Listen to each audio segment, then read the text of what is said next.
Olá pessoal, tudo bem? Bom, queria conversar um pouquinho com vocês sobre a triagem dos pacientes com enteropatia aguda. Então, por onde a gente pode começar? Como que a gente pode triar esses pacientes que têm diarreia e vômitos agudos, né? Então, vem comigo, vamos lá. Primeira coisa que a gente tem que fazer é diferenciar o que é agudo e crônico, tá? Começar pelo começo. Então, o que é agudo e o que é o paciente crônico? Quando a gente está lidando com um paciente com vômito e diarreia agudo e crônico, a gente tem que separar por período de 3 semanas. Se esse paciente tem vômito ou diarreia por menos do que 3 semanas, ele tem uma enteropatia aguda. Se esse paciente tem vômito e diarreia por mais do que 3 semanas, ele tem uma enteropatia crônica. Isso não importa se é vômito e diarreia todos os dias ou se é vômito e diarreia intermitente, tá? Então, esse período de 3 semanas é o que a literatura determina como vômito e diarreia agudo e crônico, beleza? Então, a gente já começa por aí, separar o que é agudo e crônico. E aí, para a gente falar sobre a triagem do nosso paciente, a gente precisa saber quais são as possíveis causas da enteropatia aguda e crônica, certo? Se a gente vai triar, a gente precisa saber o que está causando. E essa lista aí vai ajudar vocês a fazer essa triagem. Então, a gente pode ter causa alimentar, viral, parasitária, idiopática, sempre. Quando a gente não faz ideia do que está acontecendo, a gente fala que é idiopático. E a diarreia hemorrágica aguda, tá? Então, a gente vai passo a passo determinar qual é cada uma dessas e como que a gente faz para diagnosticar ou descartar cada uma dessas causas, tá bom? Então, vamos lá. Como que a gente faz para separar cada uma dessas causas? Gente, primeira coisa é fazer o básico, né? Vamos pegar esse paciente e fazer um exame físico completo, tá? Uma anamnese completa. O que está acontecendo? O que ele comeu de diferente? Esse paciente está desidratado? Ele está em decúbito lateral? Ele está comendo? Ele não está comendo? Ele está ictérico? Ele não está ictérico? Como que ele está? Né? Ele está em pé? Ele está correndo, brincando? Separa o joio do trigo. Vamos ver o que está acontecendo com ele. Porque, dependendo do estado geral do seu paciente, muitos diagnósticos diferenciais já começam a ser ou descartados ou determinados a partir daquele momento. Por exemplo, se um animal é filhote ou adulto, se é idoso ou super jovem, você já começa a descartar se ele tem uma parvovirose ou uma neoplasia. Então, tentem fazer o básico do básico do básico com uma boa anamnese, um bom exame físico e uma boa triagem de causas prováveis a partir do que você está conversando com o proprietário, beleza? Então, esse é o principal. E aí, a gente faz um pouquinho mais fazendo os exames básicos, né? Então, a gente vai fazer um hemograma, uma ureia e creatinina, uma LTIFA, uma albumina e uma ultrassonografia abdominal. Eu sei que isso parece muito bobo, mas olha esse caso aqui que foi encaminhado para mim. Eu sempre conto essa história, não por nada, mas porque foi um paciente que foi encaminhado para mim com diarreia crônica e ele não tinha ureia e creatinina. E ele estava em decúbito lateral com diarreia crônica e ele estava com 20 de creatinina. Ele era um doente renal e a gente não tinha uma ureia e creatinina dele, 700 de ureia e 20 de create. Então, vamos fazer uma ureia e creatinina para qualquer paciente que chega com vômito e diarreia, tá bom? Então, façam o mínimo, façam o básico. E aí, para a gente começar com a primeira causa de gastroenterite aguda, né? É a causa alimentar, né, gente? Imprudência alimentar. Então, é aquele bicho que comeu uma pizza, comeu um presunto, comeu um queijo. Essa semana mesmo, a tutora estava com um paciente com colesterol e triglicérides aumentado porque ela estava dando o remédio do colesterol e do triglicérides junto com queijo. Juro, acreditem, isso acontece. Troca rápida de ração. Qualquer coisa que o tutor dê fora da dieta pode causar uma gastroenterite aguda, tá? Então, as manifestações clínicas vão ser de vômito, mas geralmente um vômito discreto, uma diarreia, inapetência, hiporexia, né, anorexia e pode ter dor abdominal, gases e qualquer coisa relacionada a esse processo. O diagnóstico geralmente é a anamnese, a gente vai fazer aqueles exames de sangue básicos para descartar outras causas, mas geralmente eles vão vir normais. E o tratamento é suporte, tá? Se ele estiver muito desidratado, a gente pode fazer uma fluido, um Buscopan, fazer ali umas medicações, mas geralmente a gente vai fazer um tratamento de suporte básico, porque normalmente não precisa nada mais do que isso. E o ideal é fazer uma alimentação leve para que a gente possa regularizar ali o trato gastrointestinal deles, tá? Eu não costumo recomendar que troque a ração seca do animal, mas como geralmente eles estão inapetentes, eu recomendo dar uma ração em lata mais palatável e com fácil digestibilidade, tá? Mas faça qualquer coisa, mas não dê antibiótico para esse animal. Tá. Aí você vai me falar, mas sempre foi usado antibiótico, Ana? A gente sempre deu metronidazol para diarreias agudas. E se tiver sangue na diarreia, por que eu não posso dar antibiótico? Sempre dei e sempre funcionou. Por que eu não posso usar? Bom, primeiro, porque agora a gente tem conhecimento suficiente para te dizer, não pode usar. Não dar antibiótico é tão eficaz quanto dar antibiótico. Ou seja, dar probiótico e não dar nada e dar antibiótico é a mesma coisa, de acordo com a literatura. E dar antibiótico causa disbiose nesses pacientes. Então, se vocês administrarem antibiótico para diarreias agudas ou crônicas, vocês provavelmente vão causar mais disbiose nesse paciente e isso vai acabar gerando novos quadros de diarreia. Então, aqui, nesse QR Code, tem um guideline que se chama ENOVAT, que é um guideline para usos de antibióticos em diarreias agudas, tá? É um guideline que está surgindo, é europeu, então se vocês tiverem interesse de ler, e ele fala quando usar antibiótico em diarreias agudas, é bem interessante. Bom, continuando, a gente tem as causas virais, né? E a gente, obviamente, vai avaliar o protocolo vacinal desses animais, tá? Porque a gente vai pensar em animais mais jovens, animais com protocolo vacinal incompleto. Vamos pensar em parvovirose, vamos pensar em sinomose, em gato, panleucopenia felina, né? Geralmente são essas as causas de diarreia. O coronavírus é o primeiro vírus que causaria diarreia, tá? Mas o coronavírus, gente, ele é um vírus bem bobinho, ele não costuma causar uma diarreia muito horrorosa, aguda, tá? Ele é um vírus que tem o tropismo por enterócito maduro, ele fica mais ali naquela porção superior da vilosidade, ele não vai causar uma morte de velocidade como a parvovirose vai causar. A diarreia é autolimitante, dura de 7 a 10 dias, se o bicho ficar muito mal, dura 20 dias. Não é algo que vá gerar um processo extremamente grave para aquele paciente, tá? O diagnóstico a gente vai fazer por PCR fecal, né? E a questão aqui é diferenciar da parvovirose, porque você tem um filhote não vacinado ou com vacinação incompleta e com diarreia. Então, a sua dúvida vai ser, qual diarreia viral é?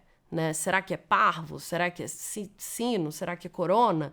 Então, é legal você fazer para você diferenciar qual diarreia é, beleza? Mas aqui a gente vai fazer basicamente um suporte, né? Fluido, hidratação, medicações para controle mais da homeostase ali daquele paciente e alimentar esse paciente o quanto antes. Aí aqui eu já acho que é interessante a gente mudar a dieta desse paciente e entrar com uma dieta de alta digestibilidade, palatável, que a gente consiga suprir as necessidades do enterócito desse animal. E aí o legal é que a dieta gastrointestinal, a gente consegue umedecer e fazer ela em pasta. Então, isso é que eu acho legal desse alimento para esses animais. Então, talvez seja uma indicação além da lata, né? Mas uma indicação legal porque ela se transforma na ração úmida, já que a gente não tem a úmida para filhotinhos, tá bom? Já a parvovirose é o caos completo e absoluto. É uma diarreia aguda, é uma diarreia gravíssima, ela causa óbito, ela mata enterócito, ela causa, assim, uma mortalidade muito grave, uma depressão linfóide muito grave, causa necrose de cripta. Então, assim, essa a gente tem um respeito muito grande, tá? Então, o diagnóstico na parvovirose é importante. A gente tem que isolar esses pacientes o quanto antes, porque essa diarreia contamina todo mundo em volta, tanto em casa quanto no canil, quanto no hospital que esse animal está internado. O tratamento vai ser isolar esse animal e tratar essa diarreia e tratar essa depressão da medula óssea, depressão linfóide, essa baixa da imunidade o quanto antes. E aqui, gente, tudo que eu falei para vocês de antibiótico, esquece. Mantenha esse cachorro vivo. Porque ele vai ter leucopenia, ele vai ter translocação bacteriana, ele precisa ficar vivo. Então, aqui a indicação é, faça ele viver. Então, se precisar fazer antibiótico, faça, não tem problema. O que importa é a gente tentar fazer esse animal sobreviver, tá? Mas olha que interessante. Aqui, a gente já tem uma coisa legal que é o transplante de fezes. E o transplante fecal na parvovirose é muito importante, porque ele consegue fazer com que a gente tenha uma taxa de mortalidade bem menor do que com tratamento normal, com tratamento regular. Esses pacientes têm uma resolução mais rápida da diarreia, uma redução do período de hospitalização e uma mortalidade reduzida em relação ao tratamento habitual. E olha que legal, é um trabalho brasileiro. Quer dizer, não é brasileiro, mas é de um pesquisador brasileiro. Então, bem interessante a gente fazer. A gente já consegue fazer isso no Brasil com eficácia. Então, já é uma coisa bem inovadora para ser realizada. Causa 3 parasitas, tá? Então, verminoses no geral, giardia, isóspora, qualquer parasita pode causar diarreias agudas, tá? Então, a giardia, a gente consegue diagnosticar tanto com copro parasitológico seriado quanto com SNAP de giardia. Vai causar diarreia aguda e crônica, tá? Má absorção, dor abdominal, perda de peso. E o tratamento a gente vai fazer com, principalmente, o febendazol, tá? De 3 a 5 dias, repetindo o ciclo 15 dias depois. A gente tenta evitar ao máximo usar antibiótico para tratar qualquer doença, né? Então, eu evito, pelo menos, o uso do metronidazol mesmo para tratar giardia, tá? Então, sim, eu não tenho consenso isso ainda, mas eu evito ao máximo e a gente tem conseguido tratar sem ele, tá? Mas aqui também o manejo ambiental é a melhor linha de tratamento independente do que você for fazer de medicação. Sem fazer o manejo ambiental, é impossível tratar giardia, tá? Então, tem que fazer a limpeza de todo o ambiente com amônia quaternária, tem que jogar fora todos os bichinhos de pelúcia, tem que tirar o tapete da casa, tem que, enfim, limpar lençol, roupa de cama e as roupas dos tutores com amônia quaternária, potes de comida e de água, aquele manejo que vocês já estão acostumados a fazer. A isóspora é outra também, que também causa diarreias agudas, o mesmo diagnóstico da giardia, e também pode levar a diarreia tanto aguda quanto crônica, tá? E como a giardia também é zoonose, então tem que fazer o diagnóstico e o tratamento, tá? A diferença é que aqui a gente usa o antibiótico para tratar, que é a sulfa com trimetoprim. E a gente vai usar isso por mais ou menos 7, 15, ou no máximo estourando 20 dias, espaça 15 dias e depois usa mais 15 dias, tá? Limpeza do ambiente, a mesma coisa. E o manejo ambiental é igual da Giardia, tá bom? Não se esqueçam de repetir os exames de fezes para ver se conseguiram tratar os parasitas. Qualquer parasita, tá? Tanto Giardia, quanto isóspora, quanto qualquer parasita que você estiver tratando, tem que repetir o copro parasitológico 15 dias depois do último dia de tratamento, beleza? E por último, a diarreia hemorrágica aguda, que é uma síndrome, né? Síndrome da diarreia hemorrágica aguda. Não fui eu que inventei esse nome. Várias doenças podem causar isso, mas geralmente os americanos dão esse nome para a diarreia causada pelos Clostridiums, né? Hoje em dia, a gente está reduzindo a culpa dos Clostridiums perfringens e difficile para qualquer diarreia, né? Então, na verdade, a gente tem tirado essa causa como uma causa de diarreia, então ela está ali ainda meio em cima do muro, se existe ainda ou não, né? Mas ainda é considerada uma causa de diarreia hemorrágica aguda. Então, aí tem um dos artigos, é um artigo recente, se vocês forem olhar, como a toxina do Clostridium perfringens causando diarreia hemorrágica aguda. E aí, o que é interessante nesse artigo é que ele conclui que talvez a presença desse Clostridium não cause, né, não indica o uso de antibiótico, que a toxina também não indica o uso de antibiótico e que ambas as toxinas também foram encontradas em animais saudáveis, tá? E aí que a decisão do uso de antibiótico não deve ser baseada só na presença do Clostridium ou da toxina, e sim na presença da doença grave junto com ela. Então, assim, se vocês encontram um paciente que tem a toxina do perfringens, perfringens, e não está com a doença grave, o que é doença grave? Ele está com diarreia, leucocitose, desvio, ele está internado, ele está desidratado, ele está com a doença grave, não é para fazer antibiótico, tá? Se esse paciente não está com a doença grave, não precisa fazer antibiótico, tá bom? E esse trabalho é um trabalho bem interessante também, que fala que animais que comem comidas cruas, tá? Têm 30 vezes mais chance de ter salmonela do que animais que comem comida convencional.